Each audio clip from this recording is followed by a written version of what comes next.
Hello વિદ્યાર્થીઓ, કેમ છો? મજામાં છો ને બધા? તમારા બધાની બહુ ડિમાન્ડ હતી કે ચેપ્ટર 5ના વિડીયો મૂકો અને ચેપ્ટર 5 ફટોફટ પૂરું કરો. તો તમારા માટે મહેનત કરી રહી છું કે તમારી એક્ઝામ આવે એના પહેલાં મેક્સિમમ આ ચેપ્ટરના જેટલા પણ ટૉપિક છે એટલા ફટાફટ હું એને અપલોડ કરી દઉં અને તમે એને જોઈને ભણીને પહેલી એક્ઝામમાં સારા એવા માર્ક્સ લાવી દો. થેન્ક યુ સો મચ વિદ્યાર્થીઓ, તમે બધા બહુ સપોર્ટ કરી રહ્યા છો. તમારા બધાની કોમેન્ટ જોઈને તો મને ઓર પણ ઉત્સાહ આવે છે કે હું તમારા માટે સરસ મજાના વિડીયો બનાવું અને તમને એટલી સરસ રીતે ભણાવું કે તમને એક્ઝામની અંદર કોઈ પણ જગ્યાએ તકલીફ ન પડે. આવો ને આવો સપોર્ટ કરતા રહેજો. ચેનલને તમે થોડી સબસ્ક્રાઈબ કરી અને ચેનલને તમારા મિત્રો સુધી શેર કરશો તો વધારે મજા આવશે. ખાસ ચેનલને સબસ્ક્રાઈબ કરજો. નવા વિદ્યાર્થીઓ ચેનલની અંદર આવે છે, વિડીયો પણ જોવે છે, પણ વિડીયોને અધૂરો મૂકી અને ચેનલને સબસ્ક્રાઈબ કર્યા વગર જતા રહે છે. વિદ્યાર્થીઓ, તમને આ ચેનલ ખૂબ જ મદદરૂપ થશે તમારી બોર્ડની એક્ઝામની અંદર. ચલો વિદ્યાર્થીઓ, આપણે ફટાફટ શરૂઆત કરી દઈએ આજના આ વિડીયોની. આજે આપણે ચેપ્ટર 5નો એક મોસ્ટ આઈએમપી, આજનો જે તમારો પ્રશ્ન છે એ મોસ્ટ આઈએમપી છે, કારણ કે ફર્સ્ટ એક્ઝામની અંદર વિભાગ ઈમાં પ્રશ્નો પૂછાય તો 5મા ચેપ્ટરમાંથી આ પ્રશ્ન મોસ્ટ આઈએમપી પૂછાય છે. અને સૌથી વધારે આ ચેપ્ટરની અંદર જેમ કે કાર્યકારણનો નિયમ અને પ્રકૃતિની એકરૂપતાનો નિયમ તો પૂછાય જ છે, પણ સાદી ગણનામૂલક વ્યાપ્તિ પણ પરીક્ષા માટે એટલી જ મોસ્ટ આઈએમપી છે. વિડીયોને બિલકુલ સ્કીપ નહીં કરતા અને વિડીયોને મૂકીને જવાની કોશિશ તો બિલકુલ નહીં કરતા, નહીં તો 5 માર્ક્સનો પ્રશ્ન અને 5 ગુણ તમારા એક્ઝામની અંદરથી જતા રહેશે. પછી મને નહીં કહેતા કે તમે કીધું નહોતું. બીજું માટે તમને એક જાહેરાત કરી છે વિદ્યાર્થીઓ કે આપણી ચેનલની અંદર જેટલા પણ વિદ્યાર્થીઓ તત્વજ્ઞાન વિષય ભણે છે મારી જોડે, તો વિદ્યાર્થીઓ તમે જો બોર્ડની એક્ઝામની અંદર તત્વજ્ઞાનમાં 90+ માર્ક્સ લાવો છો તો મારી એવી ઈચ્છા છે અને મારો એવો વિચાર છે કે તમે લોકો જો બોર્ડની એક્ઝામમાં 90+ માર્ક્સ લાવો તત્વજ્ઞાનમાં તો તમને લોકોને હું વોટ્સએપ નંબર આપીશ અને તમે લોકો તમારો એક ફોટો, તમારો નંબર અને તમારું ગામ તમે મને લખીને મોકલાવજો. તો હું તમારું મસ્ત સરસ મજાનું બેનર છપાઈ અને એનો આપણે એક વિડીયો આપણી ચેનલની અંદર અપલોડ કરીશું. જે વિડીયો તમે જોયા જ હશે કે આપણે તત્વજ્ઞાનના ઘણા બધા છોકરા એવા છે જેમના વિડીયો મેં અપલોડ કરેલા છે, જેમને તત્વજ્ઞાનમાં સારા એવા માર્ક્સ આવ્યા છે.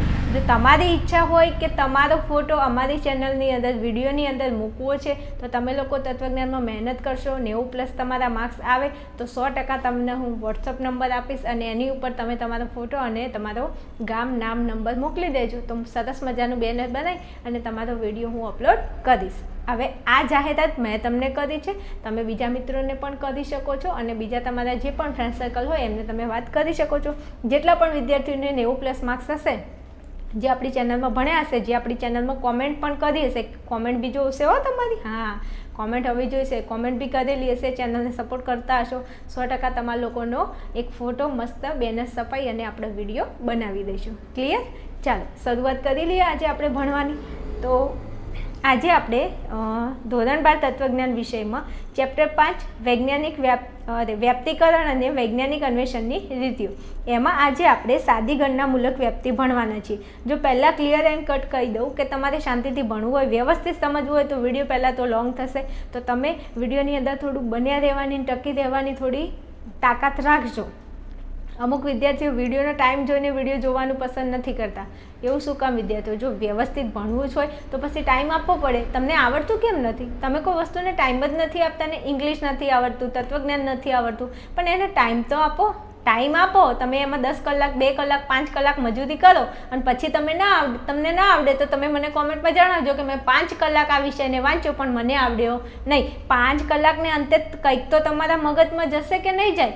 એટલા માટે કહું છું ટાઈમ આપજો. ટાઈમ આપશો તો 100% તમને આ પ્રશ્ન આવડશે ને કશું સેજ નહીં પ્રશ્નમાં. ખાલી એકવાર વિડીયો જો હું તમને સમજાવું છું, ના આવડે તો કોમેન્ટની અંદર કહેજો કે નહીં આવડ્યું એમ. હો, ચાલો. સાદી ગણનામૂલક વ્યાપ્તિ. તો સાદી ગણનામૂલક વ્યાપ્તિની અંદર હોય શું? પહેલાં તો વિદ્યાર્થીઓ વ્યાપ્તિકરણ મેં તમને સમજાવ્યું કે વ્યાપ્તિ કરવી. તમે કંઈ પણ વસ્તુ મતલબ સર્વને લગતો નિયમ તારો એને કહેવાય વ્યાપ્તિ. તો હવે આપણે જોવાનું છે સાદી ગણનામૂલક વ્યાપ્તિ. તો કે સાદી ગણનામૂલક વ્યાપ્તિ શું છે? તો કે કેટલીક વિશિષ્ટ હકીકતોના અનઅપવાદિત અનુભવોના સંચય કે સંગ્રહ પરથી રજૂ કરવામાં આવતી વ્યાપ્તિને સાદી ગણનામૂલક વ્યાપ્તિ કહે છે. ના ખબર પડી? સમજાવું છું, જોજો. આપણે વ્યાપ્તિ તો કરતા હતા શેના આધારે? તો કે કેટલીક વિશેષ હકીકતોના આધારે. ભાઈ વિદ્યાર્થીઓ, આપણે વ્યક્તિ કરતા હતા કે નહીં? તો કે હા કરતા હતા. કોના આધારે? તો કે કેટલીક વિશેષ હકીકતોના આધારે. પણ સાદી ગણનામૂલક વ્યક્તિની અંદર શું હોય? તો કેટલીક વિશેષ હકીકતો તો હશે, પણ એમાં અનુભવ કેવો હશે? તો કે અનઅપવાદિત, મતલબ અપવાદ વગરનો અનુભવ હશે. આપણે વ્યક્તિ કરતા હતા કે કેટલીક વિશેષ હકીકતોના અનુભવના આધારે તમે જે સર્વને લગતો નિયમ તારવતા હતા એને વ્યક્તિ કહેવાય. પણ અહીંયા સાદી ગણનામૂલક વ્યક્તિ છે, તો સાદી ગણનામૂલક વ્યક્તિમાં અહીંયા કેટલીક વિશિષ્ટ હકીકતો તો આવશે જ, એના અનુભવ પણ આવશે. પણ અનુભવની આગળ તમારે એક શબ્દ યાદ રાખવાનો છે કે આ સાદી ગણનામૂલક વ્યક્તિમાં જે અનુભવ હશે કેવો હશે? અનઅપવાદિત, મતલબ અપવાદ વગરનો અનુભવ હશે. જો તમને એવું લાગે છે કે વ્યાખ્યા સમજવામાં તકલીફ પડે છે તો ડોન્ટ વરી, જેમ જેમ આગળ ભણાઈશ એમ તમારા મગજની અંદર બધા ડાઉટ્સ ક્લિયર થઈ જશે. કારણ કે આ 5મું ચેપ્ટર છે, એને તમે જો એક્ઝામ્પલથી સમજશો તો સૌથી વધારે આવડશે. એટલા માટે ક્લિયર?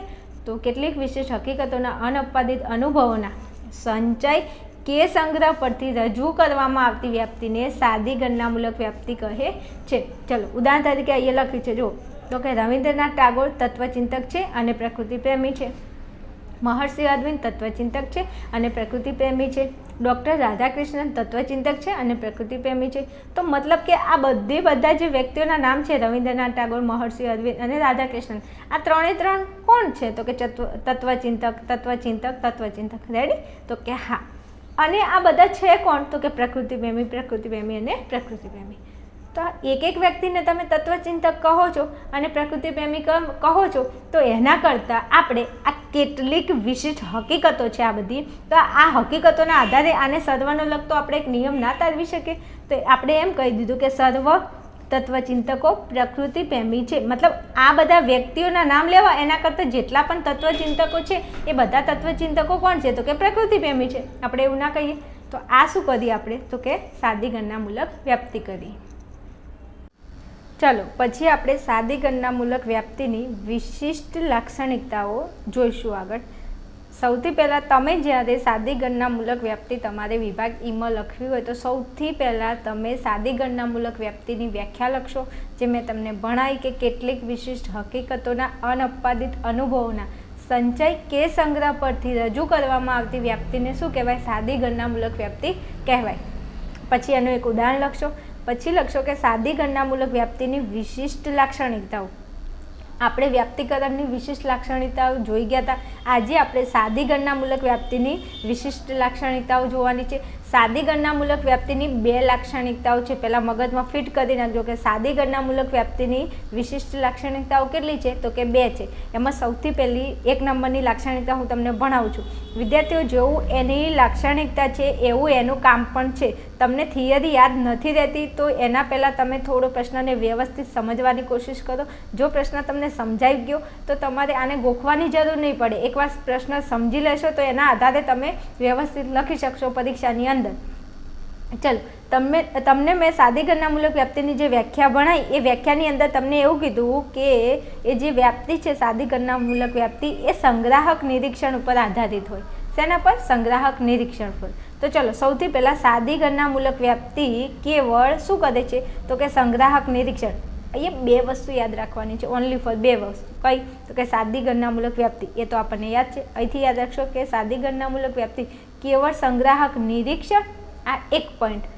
અને બીજો પોઈન્ટ કયો છે? તો કે અનઅપવાદિત અનુભવ પર રચાયેલી હોય છે. એ એની વ્યાખ્યામાં આવી ગયું કે સાદી ગણનામૂલક વ્યક્તિ એ અનઅપવાદિત અનુભવ પર રચાયેલી હોય છે. તો સાદી ગણનામૂલક વ્યક્તિ કેવળ સંગ્રાહક નિરીક્ષણ અને અનઅપવાદિત અનુભવ પર રચાયેલી હોય છે. આ એની પહેલી લાક્ષણિકતા છે. ઓહો, લાક્ષણિકતા કેટલી મોટી છે, ફટાફટ યાદ રહી જાય એવી નથી. યાદ રહેતું એટલે તકલીફ છે, એટલે તમારે વિડીયો જોવો પડે છે. એટલા માટે તો કહું છું કે થોડો ટાઈમ આપજો. વિડીયો પૂરો થશે ત્યાં સુધી મસ્ત 5 માર્ક્સનો તમારો ક્વેશ્ચન અહીંયા કમ્પ્લીટ થઈ જશે. અને જરૂરી નથી 5 માર્ક્સમાં બી પૂછાય અને વિભાગ ડીમાં પણ પૂછાય છે, એટલે 8 માર્ક્સનો પ્રશ્ન પૂછાય. એટલે થોડું ધ્યાન આપજો. ચાલો, હવે આપણે જે આ લખ્યું છે એનું થોડું વિશ્લેષણ કરવાનું છે. તો કે સાદી ગણનામૂલક વ્યક્તિમાં શું થાય છે? તો કે કેટલીક જ હકીકતોનું નિરીક્ષણ. સાદી ગણનામૂલક વ્યક્તિ છે એમાં કેટલીક જ હકીકતોનું નિરીક્ષણ થાય છે અને એ હકીકતોના આધારે શું કરીએ છીએ? તો કે સર્વદેશી નિયમ તારવીએ છીએ. રેડી? પછી બીજા નંબરનો મુદ્દો છે કે તે હકીકતોનું વૈજ્ઞાનિક માત્ર સંખ્યા કે સંગ્રહની દ્રષ્ટિએ જ વિચાર કરે છે, નહીં કે વૈજ્ઞાનિક પૃથ્થકરણની દ્રષ્ટિએ. જ્યારે પણ સાદી ગણનામૂલક વ્યાપ્તિ થાય ત્યારે તેમાં હકીકતોનું નિરીક્ષણ થાય. પણ કઈ હકીકતો? તો કે કેટલીક જ હકીકતો. તો વ્યાપ્તિકરણમાં આપણને ખબર છે કે તમારે વ્યાપ્તિકરણ કરવું હોય, વ્યાપ્તિ વિધાન તારવવું હોય, સર્વદેશી નિયમ તારવવું હોય તો તમારે એમાં શું કરવું પડે? તો કે હકીકતોનું નિરીક્ષણ કરવું પડે. પણ હકીકતો તો ખરા, પણ કેવી હકીકતો? તો કે કેટલીક જ હકીકતોનું નિરીક્ષણ. તો પહેલો મુદ્દો અહીંયા લખી દેવાનો કે સાદી ગણનામૂલક વ્યાપ્તિ કેટલીક જ હકીકતોનું નિરીક્ષણ કરે છે. પછી આ જે હકીકતો છે સાદી ગણનામૂલક વ્યાપ્તિની અંદર તમે જે હકીકતોનું નિરીક્ષણ કર્યું એ હકીકતોનું વૈજ્ઞાનિક માત્ર ખાલી શું કરે છે? તો કે સંખ્યા કે સંગ્રહની દ્રષ્ટિએ જ વિચાર કરે છે, નહીં કે મતલબ વૈજ્ઞાનિક દ્રષ્ટિએ એનો ખ્યાલ મેળવવામાં આવતો નથી. મતલબ એમાં વૈજ્ઞાનિક દ્રષ્ટિએ એનું પૃથ્થકરણ કરવામાં આવતું નથી. મતલબ વિજ્ઞાન તેની તપાસ કરતું નથી. જે પણ સાદી ગણનામૂલક વ્યાપ્તિ કરો એમાં વિજ્ઞાન અથવા તો વિજ્ઞાનના કોઈ નિયમ અથવા વિજ્ઞાનનું જે પ્રયોગો છે એ પ્રયોગો એમાં કરવામાં આવતા નથી. હું તમને આગળ એક્ઝામ્પલ ભણાવું ને એટલે તમને બરોબર ખ્યાલ આવી જશે. જો તો કે સાદી ગણનામૂલક વ્યાપ્તિમાં અત્યાર સુધીના અનુભવનો માત્ર સામાન્ય આધાર જ હોય છે. જ્યારે પણ સાદી ગણનામૂલક વ્યાપ્તિ કરવામાં આવે છે તો આ સાદી ગણનામૂલક વ્યાપ્તિમાં જે અનુભવો કરવામાં આવે છે એ અનુભવો માત્ર સામાન્ય આધાર ઉપર જ કરવામાં આવે છે. એમાં કોઈ કાર્યકારણનો નિયમ નથી હોતો, ના એમાં વૈજ્ઞાનિકોનો કોઈ પ્રયોગ હોય કે ના એ પ્રયોગોનું સૂક્ષ્મ નિરીક્ષણ હોય. ખાલી સીધું ડાયરેક્ટ કોઈના મગજમાં આવ્યું, એમને 4-5 વસ્તુનો અનુભવ કર્યો ને એના ઉપરથી સીધી એમને શું કરી દીધી? વ્યાપ્તિ કરી દીધી. એટલે જ્યારે પણ સાદી ગણનામૂલક વ્યાપ્તિ કરવામાં આવે ત્યારે તેમાં જે અનુભવો હોય એ માત્ર કેવા હોય? સામાન્ય આધાર પર જ આધારિત હોય છે. જો દાખલા તરીકે સર્વ પંખીઓ ચાંચવાળા હોય છે. આ શું છે? આ એક સાદી ગણનામૂલક વ્યાપ્તિ છે કે સર્વ પંખીઓ ચાંચવાળા હોય છે. તમે દરેકે દરેક પંખી મતલબ પક્ષીઓ, તમે જે પક્ષીઓ જોયા હશે તો એ પક્ષીઓ કેવા હશે? તો કે બધા પક્ષીઓ ચાંચવાળા હશે. રાઈટ? તો કે હા, રાઈટ છે. તો આ એક આપણે શું કરી? સાદી ગણનામૂલક વ્યાપ્તિ કરી. રેડી? તો કે હા. હવે જોજો નીચે મેં એનું વિશ્લેષણ લખ્યું છે, તમે થોડું ધ્યાન આપજો. હું તમને એક્ઝામ્પલ એટલું મસ્ત સમજાવું ને કે તમને યાદ રહી જાય. સર્વ પંખીઓ ચાંચવાળા છે આ એક ઉદાહરણ છે. કોનું? તો કે સાદી ગણનામૂલક વ્યાપ્તિનું. તમે એવું મગજમાં રાખો કે હાલ આપણે આ શું કર્યું? તો કે સાદી ગણનામૂલક વ્યાપ્તિ કરી કે સર્વ પંખીઓ ચાંચવાળા હોય છે. તો કે આજે સાદી ગણનામૂલક વ્યાપ્તિ, આ સા ગ વ્યા એનો મતલબ છે સાદી ગણનામૂલક વ્યાપ્તિ રચતી વખતે આપણે માત્ર શું કરીએ છીએ? તો કે 1, 2, 5 કે 7 પક્ષીઓને આપણે ચાંચવાળા જોયા એટલે આપણે શું કર્યું? એનું નિરીક્ષણ કર્યું. અને નિરીક્ષણ કરી અને આપણે સીધું શું કહી દીધું? કે સર્વ પંખીઓ ચાંચવાળા છે. જો તમે એક પક્ષી જોયું એ ચાંચવાળું હતું, બીજું જોયું એ ચાંચવાળું હતું, બીજા 5, 6, 7 કે 10 કે 15 કે 25 પક્ષીઓ તમે જોયા અને એમને જોઈ અને એને ચાંચ હતી, તમે શું વિધાન તારવી દીધું? તમે એક વ્યાપ્તિ કરી નાખી, સાદી વ્યાપ્તિ. કઈ વ્યાપ્તિ? કે સર્વ પંખીઓ ચાંચવાળા છે. પણ આ તમે જે વ્યાપ્તિ કરી એમાં તમે તપાસ કરવા ગયા, કોઈ પ્રયોગ કર્યો કે પક્ષીઓ ચાંચવાળા કેમ છે? એવું વૈજ્ઞાનિક દ્રષ્ટિએ કોઈ પ્રયોગ કરવામાં આવ્યો? કોઈ નિરીક્ષણ કરવામાં આવ્યું વૈજ્ઞાનિક દ્રષ્ટિએ? કોઈ સૂક્ષ્મ નિરીક્ષણ કર્યું? ના. સીધે સીધું 4, 5, 6, 7 ઉદાહરણ તમે એવા જોયા કે પક્ષીઓ કેવા છે? ચાંચવાળા. સીધું તમે વ્યાપ્તિ કરી નાખી. કઈ વ્યાપ્તિ? સાદી ગણનામૂલક વ્યાપ્તિ કે સર્વ પંખીઓ કેવા છે? ચાંચવાળા છે. એટલે જો અહીંયા આપ્યું છે કે સાદી ગણનામૂલક વ્યાપ્તિ રચતી વખતે આપણે માત્ર 1, 2, 5 કે 7 પંખીઓ ચાંચવાળા છે એટલું નિરીક્ષણ કરીએ છીએ. આટલું જ તમે નિરીક્ષણ કરો છો, પરંતુ તે અંગેના સૂક્ષ્મ નિરીક્ષણ કે પ્રયોગો કરતા નથી. મતલબ એવું કહેવા માગે છે કે સાદી ગણનામૂલક વ્યાપ્તિમાં તમે 4, 5, 6, 7 એવી વસ્તુ જુઓ, એનું નિરીક્ષણ કરો અને સીધું તમે વ્યાપ્તિ કરી દો. કઈ વ્યાપ્તિ? સાદી ગણનામૂલક વ્યાપ્તિ. પણ આજે સાદી ગણનામૂલક વ્યાપ્તિ કરી એનું તમે શું નથી કરતા? સૂક્ષ્મ નિરીક્ષણ કોઈ કરતું નથી.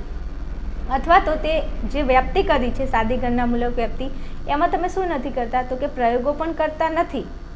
ખબર પડે છે? આટલેથી તમને અમુક વસ્તુ મગજમાં બેઠું હશે કે આપણે આ શું કરી? વ્યાપ્તિ કરી. કઈ વ્યાપ્તિ કરી? સાદી ગણનામૂલક વ્યાપ્તિ કે સર્વ પંખીઓ ચાંચવાળા હોય છે. હવે આ પંખીઓ ચાંચવાળા હતા તો તમે સાદી ગણનામૂલક વ્યાપ્તિ કરી પણ એમાં માત્ર 4, 5, 10 એવા પક્ષીઓ જોયા અને તમે એવું કહી દીધું કે આ પક્ષીઓ ચાંચવાળા છે, પણ તમે એનું એ જે નિરીક્ષણ કર્યું એમાં તમે એનું સૂક્ષ્મ નિરીક્ષણ નથી કર્યું કે તમે કોઈ પ્રયોગે નથી કર્યો કે આ પક્ષીઓને ચાંચ કેમ છે, એવું તમે કોઈ પ્રયોગ કરવા જ્યાં તમે કોઈ જગ્યાએ એવું સાંભળ્યું કે આ વૈજ્ઞાનિકે આવો પ્રયોગ કર્યો કે પંખીઓ ચાંચવાળા કેમ છે, અથવા તો એનું નિરીક્ષણ કર્યું? નહીં.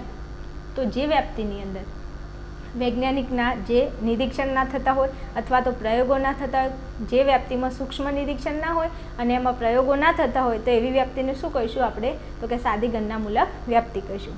ચલો, અને આ જે વ્યાપ્તિ છે એમાં ઘટનાઓ વચ્ચે શું નથી હોતું? તો કે કાર્ય કારણ સંબંધનું ઊંડાણપૂર્વક પરીક્ષણ કરતા નથી.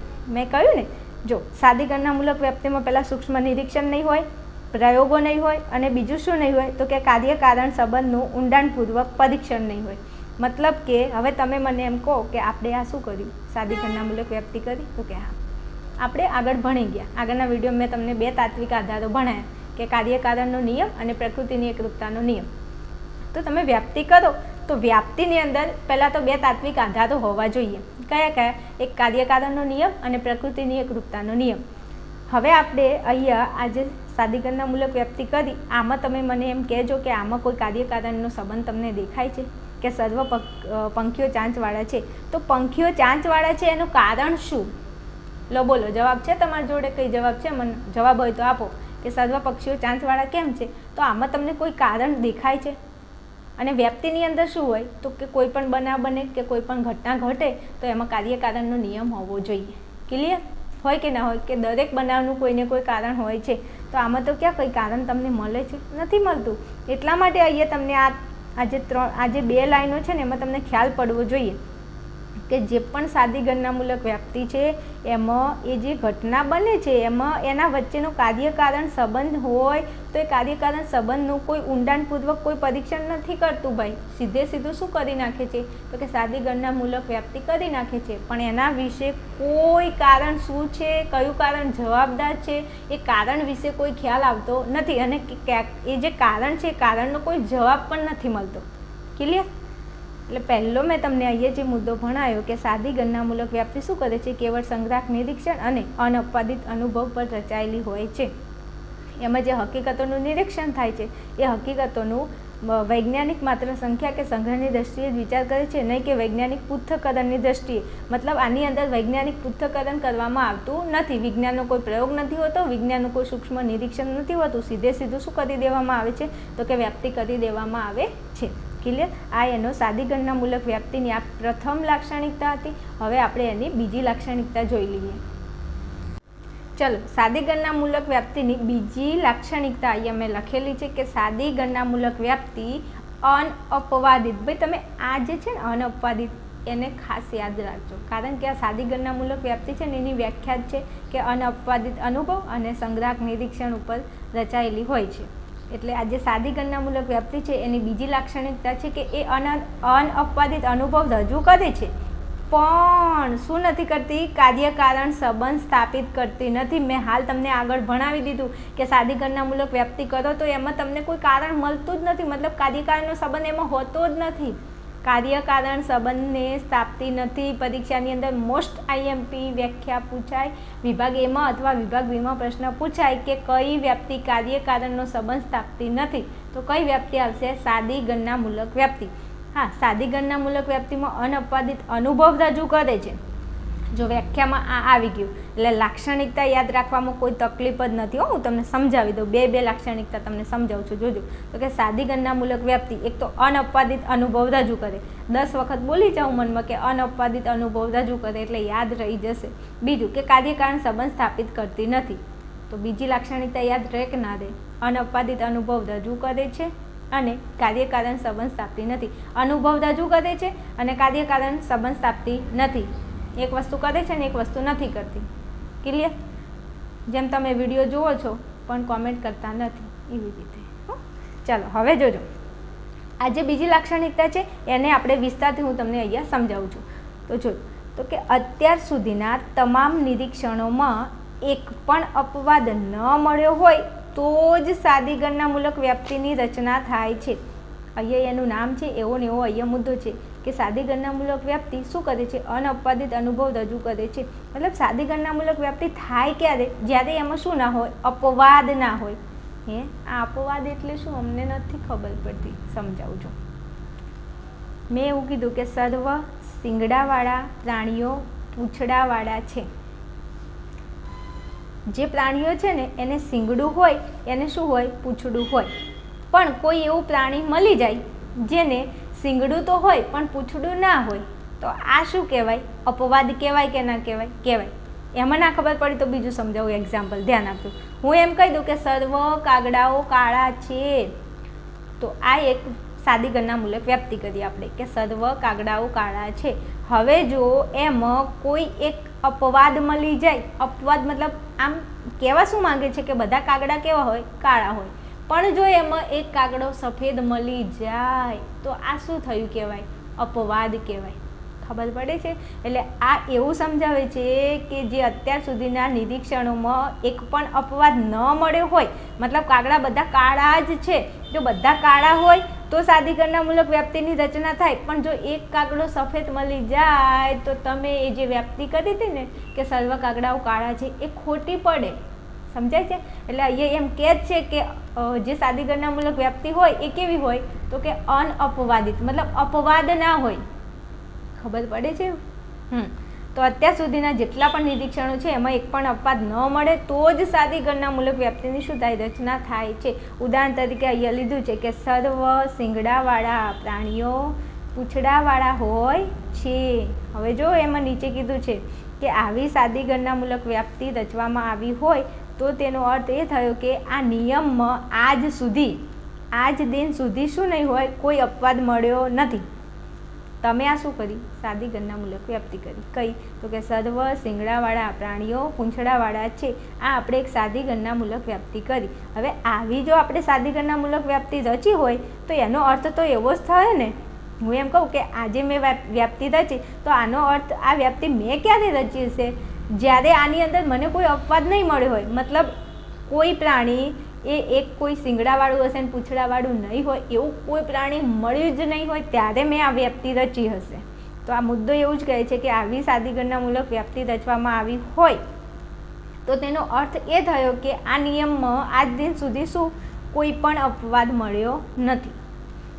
આની જગ્યાએ હું એમ કહું કે સર્વ કાગડાઓ કાળા છે, તો આ સર્વ કાગડાઓ કાળા છે એવી સાદી ગણનામૂલક વ્યાપ્તિની મેં રચના કરી. તો મેં આ રચના ક્યારે કરી હશે? તો કે જ્યારે આ જે રચના કરી એ નિયમમાં આજ દિન સુધી કોઈ કાગડો મને સફેદ કલરનો જોવા નહીં મળ્યો હોય તો જ હું આવી સાદી ગણનામૂલક વ્યાપ્તિ કરી શકું. જો મને એવો અપવાદ મળી જાય કે કાગડાઓ આમ કાળા છે પણ એક કાગડો સફેદ મળી ગયો તો એ વ્યાપ્તિ ન થાય. તો અપવાદ મળી જાય તો વ્યાપ્તિ ના થાય, પણ કોઈ અપવાદ ન મળ્યો હોય તો જ આ વ્યાપ્તિ થાય. એટલા માટે તો અહીંયા કીધું જ છે એની લાક્ષણિકતામાં કે સાદી ગણનામૂલક વ્યાપ્તિ શું કરે છે? અનઅપવાદિત, મતલબ અપવાદ ન હોવો જોઈએ. તો અનઅપવાદિત અનુભવ રજૂ કરે છે. બીજું, કાર્યકારનો સંબંધ સ્થાપિત કરતી નથી. તો હવે સમજાવું છું. નીચે જો, ચલો અહીંયા આવે ને આપણે, હા તમારું ધ્યાન તો હોવું છે ને કે આપણે કેટલે પહોંચ્યા. ચલો, સાદી ગણનામૂલક વ્યાપ્તિ અનઅપવાદિત અનુભવો રજૂ કરે છે, પરંતુ જો એની અંદર અપવાદ હોતો નથી. અપવાદ ના હોય તો એને કહેવાય અનઅપવાદ. અપવાદ ના હોય તો શું કહેવાય? અનઅપવાદિત. ખ્યાલ પડ્યો? તો સાદી ગણનામૂલક વ્યાપ્તિ શું કરે છે? અનઅપવાદિત અનુભવો રજૂ કરે છે, પરંતુ તેમાં શું નથી? કાર્યકારણ સંબંધની સ્થાપના થતી નથી. મતલબ આમાં અપવાદ નથી હોતો. અપવાદ ના હોય શું કહેવાય? અનઅપવાદિત. તો આ વ્યાપ્તિમાં અનઅપવાદિત અનુભવ તો છે પણ કાર્યકારણનો સંબંધ સ્થાપતી નથી. તો જો ટૂંકમાં લખ્યું છે જો આ મતલબ સાદી ગણનામૂલક વ્યાપ્તિ શિંગડા સાથે પૂંછડા રહેલા છે. ભાઈ વિદ્યાર્થીઓ, આપણે ઉપર જે વ્યાપ્તિ કરી ને અહીંયા જો આ વ્યાપ્તિ છે સાદી ગણનામૂલક વ્યાપ્તિ કે સર્વ શિંગડાવાળા પ્રાણીઓ પૂંછડાવાળા હોય છે. તો તમે મને એમ કહેજો કે આ સાદી ગણનામૂલક વ્યાપ્તિમાં શિંગડા સાથે પૂંછડા રહેલા છે, તેમાં કોઈ અપવાદ તો નથી. મતલબ અપવાદ નથી મળ્યો આપણને કે કોઈ પ્રાણીને શિંગડું હોય પૂંછડું ના હોય, એવો અપવાદ નથી મળ્યો. પરંતુ આ જે શિંગડા છે અને પૂંછડા છે, કે જે પ્રાણીને શિંગડા હોય અને પૂંછડા હોય, તો તમે મને કહેજો કે આની વચ્ચે કોઈ કારણ છે કે જેને શિંગડા હોય એને પૂંછડું કેમ હોય? એનું કારણ શું છે? તમે કહેજો મને. તમને આનો જવાબ મળે છે? ના. મતલબ કે આપણી જે સાદી ગણનામૂલક વ્યાપ્તિ છે એમાં શું નથી? તો કે કાર્યકારણનો સંબંધ નથી. મતલબ તમે એ જે વ્યાપ્તિ કરો છો એ વ્યાપ્તિનું કારણ તમે શોધો તો તમને મળશે નહીં. તો આ બંને વચ્ચે શું નથી? કાર્યકારણનો સંબંધ સ્થપાતો નથી. બીજું ઉદાહરણ મેં હમણાં કીધું તમને કે સર્વ કાગડાઓ કાળા છે. વાંધો નહીં, પણ તમે મને એમ જવાબ આપો કે આ સર્વ કાગડાઓ જે કાળા છે એના પાછળનું શું કારણ જવાબદાર છે? છે કોઈ કારણ તમારી જોડે? નથી ને. તો બસ આ બે જ વસ્તુ. બીજું, આજ દિવસ સુધી તમે કોઈ કાગડાને સફેદ કલરનો જોયો તો ના.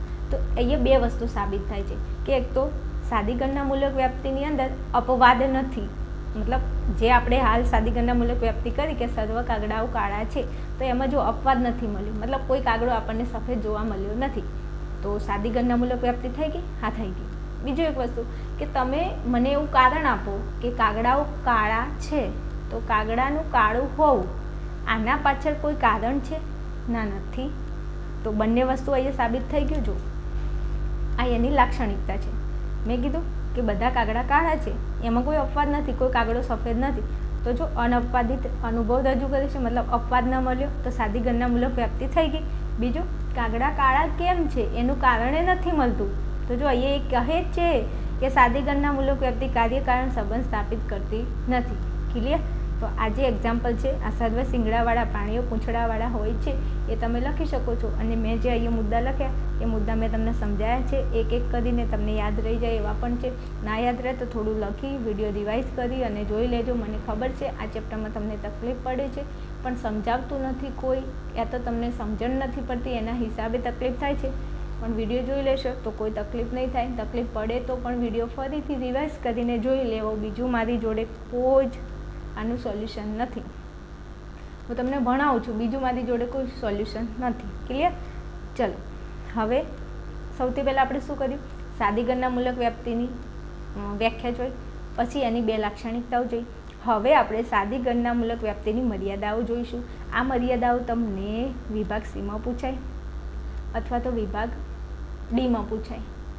લગભગ વિભાગ સીમાં તો નહીં જ પૂછાય, પણ વિભાગ ડીમાં પૂછાય તમને કે સાદી ગણનામૂલક વ્યાપ્તિની મર્યાદાઓ લખો. તો સરસ એવી મર્યાદાઓ છે, થોડું ધ્યાન આપજો. જોજો હવે આ જે છે ને તમારો પીછો નહીં છોડે કે સાદી ગણનામૂલક વ્યાપ્તિ કેવળ શું? અનઅપવાદિત અનુભવ રજૂ કરે છે. જ્યારથી ભણાવવાનું શરૂઆત કર્યું ને ત્યારે અનઅપવાદ બોલીને હું થાકી ગઈ છું. તો તમારા મગજમાં તો આ શબ્દ જાય કે ન જાય કે સાદી ગણનામૂલક વ્યાપ્તિ શું કરે છે? અનઅપવાદિત અનુભવ રજૂ કરે છે. 50 વખત બોલી ગઈ વિડીયોમાં, તો 50 વખત આ શબ્દ તમારા મગજમાં ગયો કે ના ગયો? કે સાદી ગણનામૂલક વ્યાપ્તિ કેવળ શું કરે છે? અનઅપવાદિત અનુભવ રજૂ કરે છે. અને જો એમાં અપવાદ મળી જાય તો શું થાય? તો કે ખોટી સાબિત થશે. જો સાદી ગણનામૂલક વ્યાપ્તિ કેવળ અનઅપવાદિત અનુભવ રજૂ કરે છે, તેથી ગમે ત્યારે શું થાય? તો કે ગમે ત્યારે અપવાદ મળતા તે શું થાય છે? તો કે ખોટી ઠરે છે. મતલબ એવું કે આપણે એક વ્યાપ્તિ કરી કે સર્વ કાગડાઓ કાળા છે, આ એક વ્યાપ્તિ થઈ ગઈ. તો કે હા, પણ જો એની અંદર એક કાગડો સફેદ મળી જાય, મતલબ જો અપવાદ મળી જાય, તો તમે કે મેં કે આપણે જે વ્યાપ્તિ કરી એ આપણી વ્યાપ્તિ કેવી પડે? તો કે ખોટી પડે. ક્લિયર? તો જો અનઅપવાદિત અનુભવ રજૂ કરે છે, પણ જો અપવાદ મળી જાય તો આપણી વ્યાપ્તિ કેવી ઠરે? તો કે ખોટી ઠરે છે. ક્લિયર? ચાલો આગળ જઈશું. હવે તમારે બે વ્યક્તિઓને યાદ રાખવાના છે જે તત્વચિંતકો છે અને એમને સાદી ગણનામૂલક વ્યાપ્તિ વિશે પોતાના દિલની રજૂઆત કરી છે. તો એમના દિલની રજૂઆત આપણા દિલ સુધી પહોંચે એના માટે તમારે યાદ રાખવું પડશે કે આ લોકો શું કહેવા માંગતા હતા. એક વ્યક્તિ હતા જેમનું નામ હતું J.S. મિલ. શું નામ હતું? J.S. મિલ. તો J.S. મિલ સાદી ગણનામૂલક વ્યાપ્તિને શું કહેતા હતા? એમને સાદી ગણનામૂલક વ્યાપ્તિને મનની ઢીલી આદત કહી છે. શું કીધું છે? મનની ઢીલી આદત. હવે વિદ્યાર્થીઓ, આ જે પ્રશ્ન છે ને એ તમને વિભાગ બીમાં પૂછાય કે J.S. મિલે સાદી ગણનામૂલક વ્યાપ્તિને શું કહ્યું છે? તો શું આવશે જવાબમાં? મનની ઢીલી આદત. મોસ્ટ IMP ક્વેશ્ચન છે. પહેલી, બીજી, ત્રીજી, 3માંથી ગમે તે એક્ઝામમાં આ પ્રશ્ન પૂછાય. બસ કહેતા ને કે કીધું નહોતું. ક્લિયર? તો J.S. મિલે સાદી ગણનામૂલક વ્યાપ્તિને શું કીધું છે? મનની ઢીલી આદત. અનેક વ્યક્તિ હતા બીજા જેમનું નામ હતું આલ્ફ્રેડ બેકન. તો આ જે આલ્ફ્રેડ બેકન હતા એમને સાદી ગણનામૂલક વ્યાપ્તિને શું કીધું છે તો કે બાલિશતા ભર્યું કાર્ય. ખાસ યાદ રાખજો હો, કારણ કે મને ખબર છે ઘણીવાર શું થાય, જે.એસ. મિલ પૂછે એટલે તમે બાલિશતા ભર્યું કાર્ય લખો અને આલ્ફ્રેડ બેકન પૂછે એટલે તમે શું લખો, મનની ઢીલી આદત. એટલે ભૂલથી એ ભૂલ ના થાય. જો મિલ મન, જો જે.એસ. મિલમાં મિલ આવે છે અને અહીંયા મનની ઢીલી આદતમાં મ આવે છે, તો મ પછી આલ્ફ્રેડ બેકને કીધું બાલિશતા ભર્યું કાર્ય, તો બ બ એવી રીતે યાદ રાખજો, તો ભૂલથી ભૂલ ના થાય. મને ખબર છે મેં ભૂલ કરી હતી, તો તમે ભૂલ ના કરો, નથી કરી હો, ખાલી કહું છું એમ. તો ભાઈ ભૂલ કરી હોત તો થોડું તમને ભણાવતી હોત. તો પછી ચાલો, તો જે.એસ. મિલ પૂછે તો જે.એસ. મિલે સાદી ગણનામૂલક વ્યાપ્તિને શું કીધું હતું, મનની ઢીલી આદત. અને આલ્ફ્રેડ બેકન પૂછે તો શું આવશે જવાબમાં, બાલિશતા ભર્યું કાર્ય. ક્લિયર? તો જો મર્યાદાની અંદર બે વસ્તુ તમને આવડી ગઈ કે જે.એસ. મિલે સાદી ગણનામૂલક વ્યાપ્તિને મનની ઢીલી આદત કીધી છે, આલ્ફ્રેડ બેકને તેને બાલિશતા ભર્યું કાર્ય કીધું છે. બે મુદ્દા તો તૈયાર થઈ ગયા. ઉપરના બે મુદ્દા આવડે કે સાદી ગણનામૂલક વ્યાપ્તિ કેવળ અનઅપાદિત અનુભવ રજૂ કરે છે અને જ્યારે અપાદ મળે તો તે ખોટી સાબિત થાય છે. 4 મુદ્દા તો આવડી ગયા ને. 3 માર્ક્સનો પ્રશ્ન પૂછાય, આવડે શું ના આવડે? ઓકે, ચાલો હવે છેલ્લો મુદ્દો એટલો મસ્ત છે, સરસ મજાનો. આ મુદ્દો દરેક વિદ્યાર્થીને આવડે. જો કેવી રીતે, તો કે આ મનની ઢીલી આપણી આદતો અને આ બાલિશતાના કારણે આપણે શું કરીએ છીએ, ઘણીવાર રસ્તામાંથી જતા હોય અથવા તો ઘરેથી નીકળીએ એટલે શું કહીએ કે બિલાડી આડી ઉતરવાથી અપશકુન થાય છે. સાચી વાત? દરેકે દરેક વિદ્યાર્થી સાચું બધું કોમેન્ટની અંદર જણાવજો કે તમારા ઘરની અંદર તમને કોકે તો આવું કીધું જ હશે કે બિલાડી આડી ઉતરી એટલે અપશકુન થાય, હવે હાલ જવું નથી, થોડી વાર બેસી જાઓ, હે ને? આવું થાય. પછી ઘરમાંથી નીકળતા ઘણીવાર કોક છીક ખાય ને એટલે પછી હવે તમે કયા શબ્દનો ઉપયોગ કરો છો એ મને ખબર છે, એટલે મારે કહેવું નથી, તમને ખબર હશે. ક્લિયર? એટલે તોય શું કે સિંક ખાધી ને એટલે શું થાય કે અપશકુન થાય, એટલે કે હાલ કામ નહીં થાય, એટલે કે પાછા વળો. એટલે આવું બધું આપણે શું કરીએ છીએ? તો આ બધા આપણા મનના વિચારો છે. તો આ જે મનની ઢીલી આદતો છે ને આ બાલિશતાના કારણે આપણે બિલાડી આડી ઉતરે તો બિલાડી આડી ઉતરવાથી આપણે શું માનીએ છીએ તો કે અપશકુન થાય છે. ભાઈ આ જે બિલાડી આડી ઉતરવાથી અપશકુન થાય છે ને એ શું છે? સાદી ગણનામૂલક વ્યાપ્તિ જ છે. પણ તમે ક્યારે કોઈ જગ્યાએ ગયા એટલે તમે આજે બિલાડી આડી ઉતરવાથી શું થાય છે? અપશકુન થાય છે. તો આના વિશે કોઈએ પહેલાં તો સૂક્ષ્મ નિરીક્ષણ કર્યું, કોઈ પ્રયોગ કર્યો ના, સીધું શું કહી દીધું, બસ મનમાં આવ્યું તો કહી દીધું, વ્યાપ્તિ કરી નાખી સાદી ગણનામૂલક વ્યાપ્તિ. ક્લિયર છે? તો આજે આ જેવા વહેમ, આ વ્યાપ્તિ શું કરે છે તો કે આ બધા વહેમ રજૂ કરતી સાદી ગણનામૂલક વ્યાપ્તિ વ્યવહારમાં રચીએ છીએ. આપણે બધા આ વ્યાપ્તિની રચના કરીએ છીએ કે નથી કરતા? તો કે કરીએ છીએ. તો આ મુદ્દો પણ આવડે એવો છે. આ એકલો પ્રશ્ન ખાલી 3 માર્ક્સમાં વિભાગ ડીમાં પૂછાય. કેટલો સરસ ભણાવ્યો, ખ્યાલ આવ્યો કે ના આવ્યો? તો બસ 5 મુદ્દા છે, સરસ મજાના તૈયાર કરી લેજો. ચલો, હજુ આપણે સાદી ગણનામૂલક વ્યાપ્તિની મર્યાદાઓ તો જોઈ, હજુ એના મૂલ્ય વિશે આપણે થોડું જોવાનું છે. એ મૂલ્ય પરીક્ષામાં નથી પૂછાતું, પણ અહીંયા છે તો હું સાથે સાથે થોડું લઈ લઉં. ક્લિયર? ચલો, સાદી ગણનામૂલક વ્યાપ્તિની બીજી મર્યાદા. આગળ આપણે જોઈ ગયા કે સાદી ગણનામૂલક વ્યાપ્તિ અનઅપાદિત અનુભવ રજૂ કરે છે, બરાબર? પછી એની મર્યાદા શું હતી કે જ્યારે અપવાદ મળે તો એ ખોટી સાબિત થવી. ક્લિયર? તો કે હા, ક્લિયર. હવે અહીંયા એની બીજી એક મર્યાદા છે કે સાદી ગણનામૂલક વ્યાપ્તિ એ શું કરે છે તો કે કાર્યકારણ સંબંધ સ્થાપતી નથી. તો કે હા, ઓકે. તો કે સાદી ગણનામૂલક વ્યાપ્તિ કાર્યકારણ સંબંધ સ્થાપતી નથી. આથી અપવાદ ના મળે તો પણ માણસની બૌદ્ધિક જિજ્ઞાસાને સંતોષી શકતી નથી. એકદમ 100% સાચી વાત છે વિદ્યાર્થીઓ. જો આપણને ખબર છે કે ઉપર લખ્યું છે પહેલા મુદ્દામાં આપણે કે સાદી ગણનામૂલક વ્યાપ્તિ કાર્યકારણ સંબંધ સ્થાપતી નથી. તો આ સાદી ગણનામૂલક વ્યાપ્તિ છે એ કાર્યકારણ સંબંધ તો સ્થાપતી નથી, પણ તો જો અપવાદ મળી જાય, અપવાદ ના મળે તો પણ તે માણસને શું નથી કરતી તો કે જિજ્ઞાસાને સંતોષી શકતી નથી. કેમ? અપવાદ તો નથી મળે. ચલો, મેં એમ કીધું કે સર્વ કાગડાઓ કાળા છે, રેડી? હવે મને કોઈ પણ કાગડો સફેદ દેખાતો નથી, તો મતલબ અપવાદ ના મળે, બરાબર? તો અપવાદ તો ના મળે. આ સાદી ગણનામૂલક વ્યાપ્તિમાં અપવાદ ના મળે, પણ તો પણ આપણી જિજ્ઞાસાને સંતોષી નથી શકતી. કેમ? તો હું એમ કહું કે કાગડાઓ કાળા છે, તો કાળા હોવાનું શું કારણ છે? તો કારણ નથી મળતું. તો કારણ ના મળે તો આપણી જિજ્ઞાસાને સંતોષ ના થાય ને. આપણી જે જાણવાની ઈચ્છા છે તો એને સંતોષ તો ના જ મળે.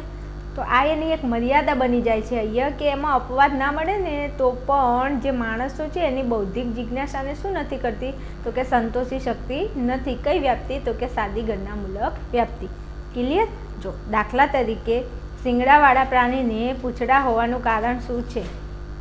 શું કીધું છે? તો કે શિંગડાવાળા પ્રાણીને પૂંછડા હોવાનું કારણ શું છે? તો આ પ્રશ્નનો ઉકેલ સાદી ગણનામૂલક વ્યાપ્તિ દ્વારા શું નથી તો કે સંભવી જ શકે નહીં. કેમ? કારણ કે આ વ્યાપ્તિ દ્વારા રજૂ થયેલા કાર્યકારણના નિયમની અહીંયા ચકાસણી કરવાની કોઈ શક્યતા જ નથી. વિદ્યાર્થીઓ, સર્વ શિંગડાવાળા પ્રાણીને પૂંછડા હોવાનું કારણ શું છે આવું તમે પૂછો, પ્રશ્ન પૂછો, પણ આ પ્રશ્નનો કોઈ ઉકેલ સાદી ગણનામૂલક વ્યાપ્તિ દ્વારા સંભવી શકતો જ નથી. અથવા તો આ જે વ્યાપ્તિ દ્વારા રજૂ થયેલા જે કાર્યકારણના નિયમની આ વ્યાપ્તિમાં કાર્યકારણના નિયમની ચકાસણી કરવાની કોઈ શક્યતા નથી. કોઈ શક્યતા નથી. કોઈ એવું પોસિબલ જ નથી કે કાર્યકારણનો સંબંધ આની અંદર કોઈ ચકાસે. ખ્યાલ આવે છે? તો જો આટલા મુદ્દા છે 3 સરસ મજાના કે આમાં અપવાદ ના પણ મળે તો પણ જિજ્ઞાસાને સંતોષી શકતી નથી. પછી ઉદાહરણ લખશો કે શિંગડાવાળા પ્રાણીને પૂંછડા હોવાનું કારણ શું છે? હવે આ પ્રશ્નનો ઉકેલ સાદી ગણનામૂલક વ્યાપ્તિ દ્વારા સંભવી જ શકે નહીં. કેમ? કારણ કે આ સાદી ગણનામૂલક વ્યાપ્તિ દ્વારા કાર્યકારણના નિયમની ચકાસણી કરવાની કોઈ શક્યતા નથી. ક્લિયર? હવે જો આપણે મેં તમને સમજાવી દઉં પ્રશ્ન શું કહેવા માંગે છે. પહેલાં સાદી ગણનામૂલક વ્યાપ્તિની વ્યાખ્યા લખશો, પછી સાદી ગણનામૂલક વ્યાપ્તિની 2 વિશિષ્ટ લાક્ષણિકતા લખશો, પછી સાદી ગણનામૂલક વ્યાપ્તિની મર્યાદા. મર્યાદામાં 2 મર્યાદા લખવાની. કઈ કઈ મર્યાદા? તો એક સાદી ગણનામૂલક વ્યાપ્તિ અનઅપવાદિત અનુભવ રજૂ કરે છે અને બીજી મર્યાદા લખશો સાદી ગણનામૂલક વ્યાપ્તિ કાર્યકારણ સંબંધ સ્થાપતી નથી. થઈ ગયું એનું એ? હા. હવે છેલ્લે લાસ્ટમાં આપણો મુદ્દો છે જે આપણે ભણી લઈએ તો આપણને પરીક્ષાની અંદર ક્યાંક ને ક્યાંક પૂછાતું નથી પણ તો પણ આપણે જોઈ લઈએ કે તેનું મૂલ્ય શું છે. મૂલ્ય એટલે તેનું મહત્વ શું છે. જે સાદી ગણનામૂલક વ્યાપ્તિ છે એનું કંઈક તો મહત્વ હશે. એમને એમ તો અહીંયા આપણા પાઠની અંદર આપવામાં આવી જ નહીં હોય. આનું કોઈ કામ ના હોય તો આ શું કરવા આપી જશે? હે, એટલે આનું કંઈક તો એવું મહત્વ હશે ને ત્યારે તો આપણે ભણવી પડે છે ને એને. હા, તો જો સાદી ગણનામૂલક વ્યાપ્તિ પહેલાં શું નથી કરતી તો કે કાર્યકારણ સંબંધ સ્થાપતી નથી. મોસ્ટ આઈએમપી પ્રશ્ન છે જો કઈ વ્યાપ્તિ કાર્યકારણનો સંબંધ સ્થાપતી નથી? સાદી ગણનામૂલક વ્યાપ્તિ. તો સાદી ગણનામૂલક વ્યાપ્તિ કાર્યકારણ સંબંધ સ્થાપતી નથી. આ વ્યાપ્તિ કેવી છે? અવૈજ્ઞાનિક વ્યાપ્તિ છે. કેમ અવૈજ્ઞાનિક? તો એમાં વિજ્ઞાનની દ્રષ્ટિએ કોઈ પ્રયોગો કે એની અંદર કોઈ સૂક્ષ્મ નિરીક્ષણો નથી હોતા. મતલબ વિજ્ઞાન આને નથી સ્વીકારતું.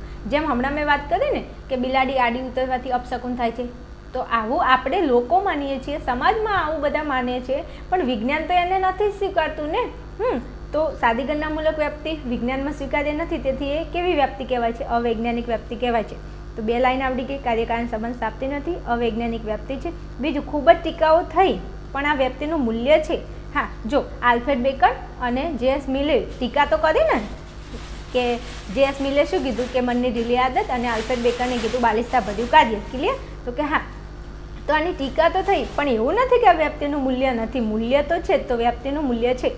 હવે મૂલ્ય કઈ કઈ છે? તો 3 મુદ્દામાં મૂલ્ય અહીંયા દર્શાવ્યું છે. જો તો કે કાર્યકારણ સંબંધ સ્થાપતી નથી પણ શું કરે છે? સંભાવના રજૂ કરે છે. ભાઈ કાર્યકારણ સંબંધ નથી સ્થાપતી પણ એની સંભાવના તો રજૂ કરે છે ને. તો કે હા, રજૂ કરે છે. પછી વિજ્ઞાનમાં સંશોધનના પ્રારંભિક તબક્કાઓમાં આ વ્યાપ્તિ પર જ આધાર રાખવામાં આવે છે.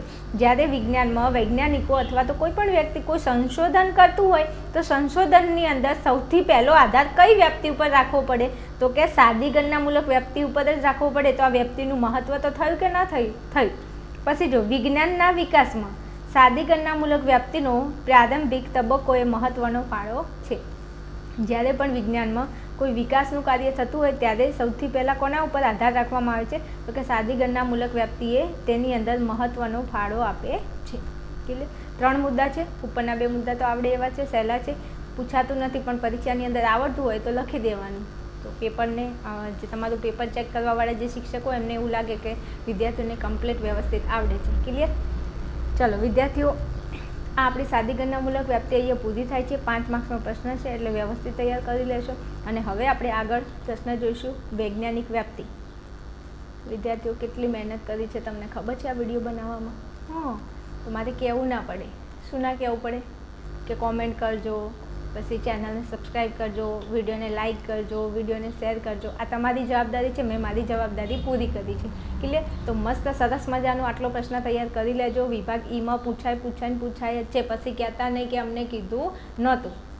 ચલો ફટાફટ આવો તમે નેક્સ્ટ વિડીયોમાં, ત્યાં હું તમારી રાહ જોઉં છું.